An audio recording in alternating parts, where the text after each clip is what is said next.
Welcome, Fox. So today is day 2 of our 7-day challenge, and I hope yesterday's video was totally power packed session for you and you had learned lot of things in that small amount of time. And if you have any doubt, just revert me back. I will always love to answer your queries and I am always there to help you out. So let's get started off with today's session, in which we are going to discuss more about fundamental rights and duties. In earlier video we had understood about the constitution part, right? अब हम इस video से we are going to start off with the provisions that are in our constitution. So let's get started off with fundamental rights. This is very much debated things or very much discussed thing around around us, because fundamental rights are something कि हर कोई उसको हमेशा claim करने के लिए बैठा है. So let's get started off with fundamental rights and discuss more about it. Okay guys, so in today's session we are discussing three things, that are fundamental rights, directive principles of state policies, and then fundamental duties. Fundamental right is something जिसके बारे में हर कोई discuss करता है, but fundamental right is something like no one is discussing more about it because they are not enforceable and all, and the time until which आपको कोई भी enforce नहीं करता है. That's how accountability work, right?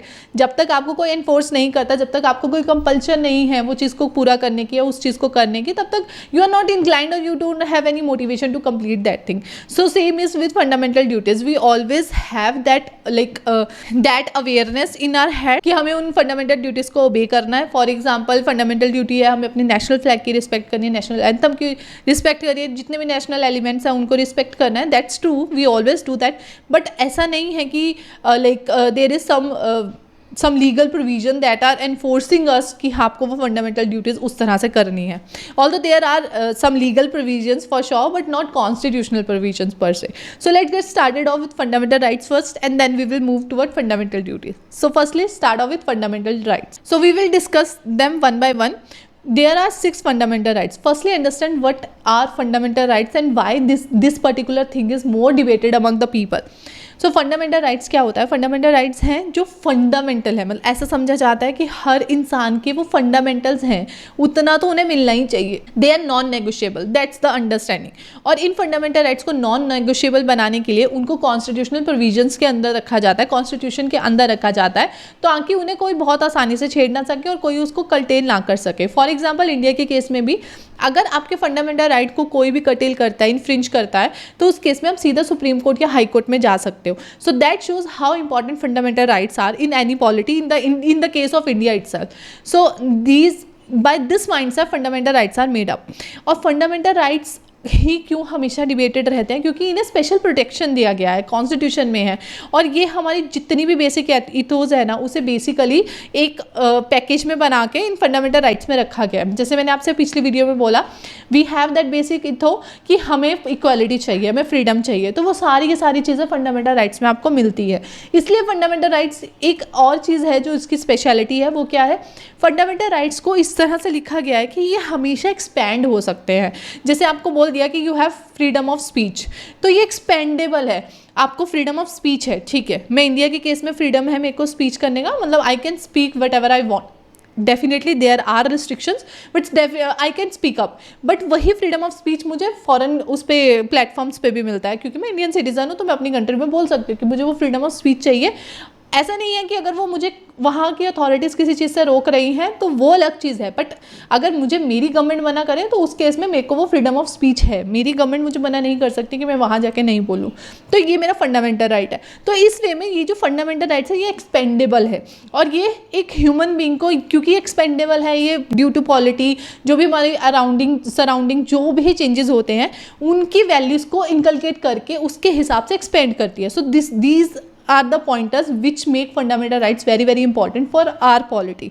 So let's start it off with these fundamental rights. This is the basic intro about fundamental rights. So there are basically 6 categories in which we define our fundamental rights.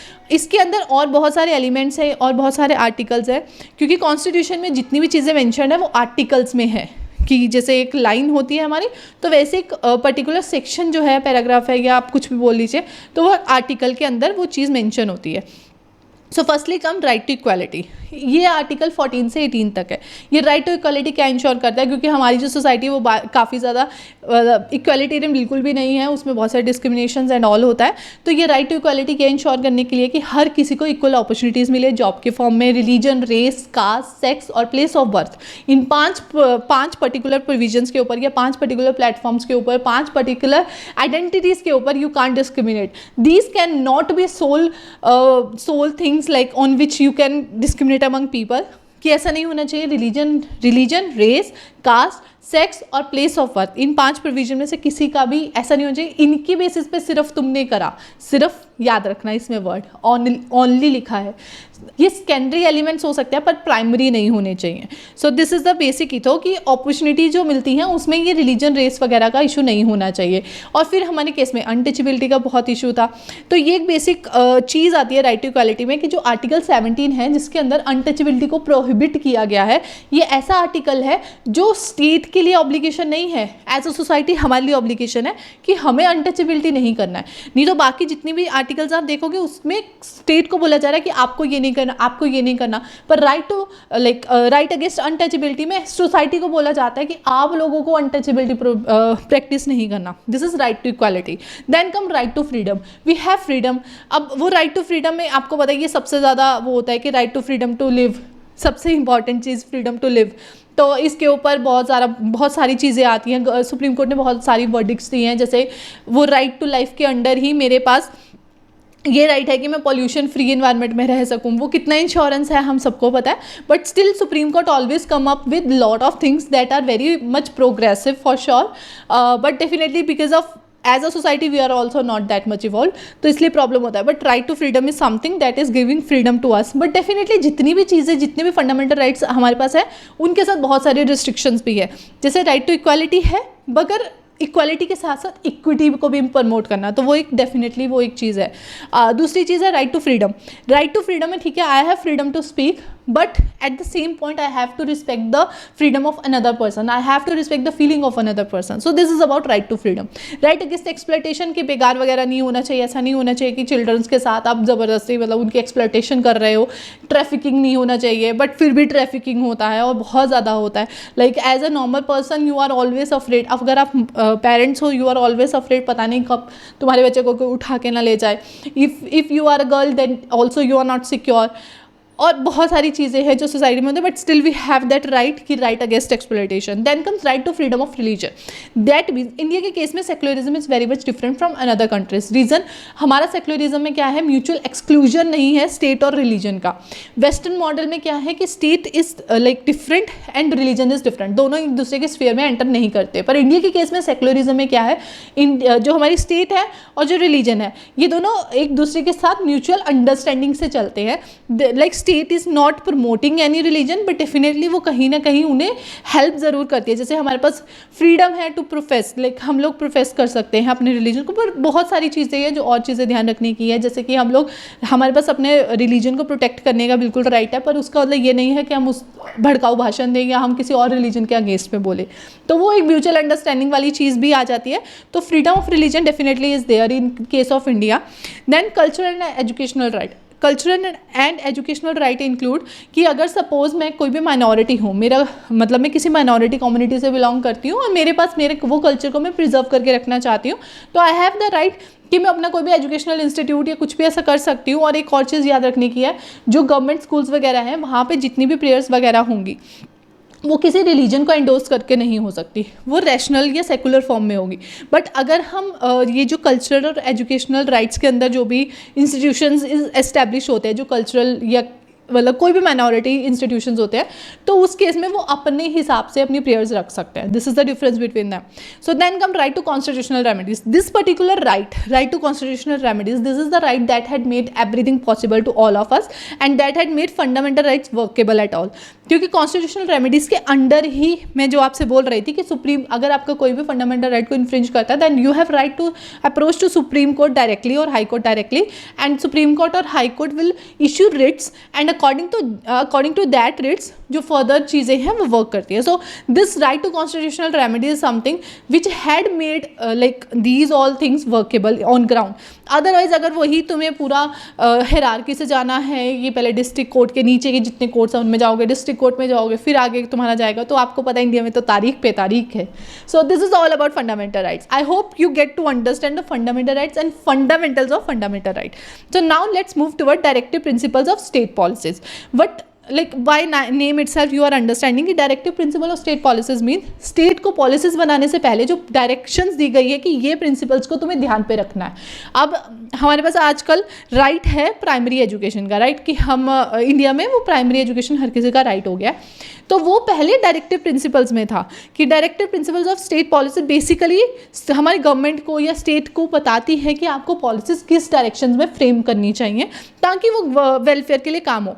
अब इसमें क्या हुआ, जब हमारे constitution makers, constituent assembly जब हमारा constitution makeup कर रही थी, तो उस पॉइंट पे ये था कि हमारी सोसाइटी उस समय बहुत ज़्यादा सही में उस चीज़ के लिए प्रिपेयर नहीं थी, बहुत सारे प्रोविजंस के लिए, जैसे यूनिफॉर्म सिविल कोड, जो कि आज भी हमारी सोसाइटी उस चीज़ को बहुत अच्छे से एंडोर्स नहीं कर रही है, तो उस समय पर भी नहीं था. तो उस समय पे जो हमारे कॉन्स्टिट्यूशन मेकर्स थे या कॉन्स्टिट्यूएंट असेंबली के मेंबर्स थे, उन्होंने क्या करा, उन्होंने directive principle of state policies में डाल दिया कि देखो जो इन फ्यूचर में जो भी आएगी स्टेट में पावर में, तो आपके लिए ये डायरेक्शंस हम देके जा रहे हैं कि आप इन चीज़ों पे काम कीजिए. जब आपको लगे कि सोसाइटी इस चीज़ को एंडोर्स कर सकती है तब आप वो इंट्रोड्यूस कर दीजिए. So this is a basic perspective related to directive principle of state policies. Definitely ये एनफोर्सेबल नहीं है. Same is with fundamental rights. So now let's understand the last point for today, that is fundamental rights. So these are the sorry not fundamental right, fundamental duties. I am so sorry guys. So fundamental duties these were included in our constitution. Initially ये नहीं था पर बाद में include किया गया on recommendation of स्वर्ण Singh committee. और ये फंडामेंटल ड्यूटीज़ जो है ये आर्टिकल 51A के अंडर है और ये टोटल 11 है इन काउंट. और मैं आपसे वही बोल रही थी जो फंडामेंटल ड्यूटीज़ होनी चाहिए, जैसे आप किसी नेशन को रिप्रेजेंट कर रहे हो या आप किसी नेशन के सिटीजन हो, तो आपको नेशनली उनके जो नेशनल फ्लैग है उसको रिस्पेक्ट करना चाहिए, नेशनल एंथम है, ये सब एलिमेंट्स को करना चाहिए. तो fundamental duties are something that are fundamental for sure. But इस पर ज़्यादा डिस्कशन नहीं होता है, इस पर ज़्यादा क्वेश्चन भी एज सच नहीं आएंगे. रीज़न क्या है, क्योंकि ये एनफोर्सेबल नहीं है. और जो हमारी सोसाइटी में सबसे ज़्यादा डिस्कस होता है वो फंडामेंटल राइट्स होते हैं, ड्यूटीज़ नहीं. Because no one wants duties per se, they always want rights. So this is all about fundamental duties. You can definitely check it out by yourself because fundamental duties में ऐसा कुछ नहीं है जो आपको मुझे समझाना पड़े. You can when ever you will have glimpse on it you will understand by your self. So this is basic concept related to fundamental rights and duties, and I hope I had cleared a lot of things in your head. If you have any doubt, just let me know by reverting back to the mail, and I will love to answer your queries. And if you like these videos, just revert me back that also, because that feedback will always help me out and make me encourage like I'm doing the right thing. If you have any feedback, just let me know. And till then, like, study hard, be focused. I will meet you tomorrow with day 3 video. Till then, bye bye guys.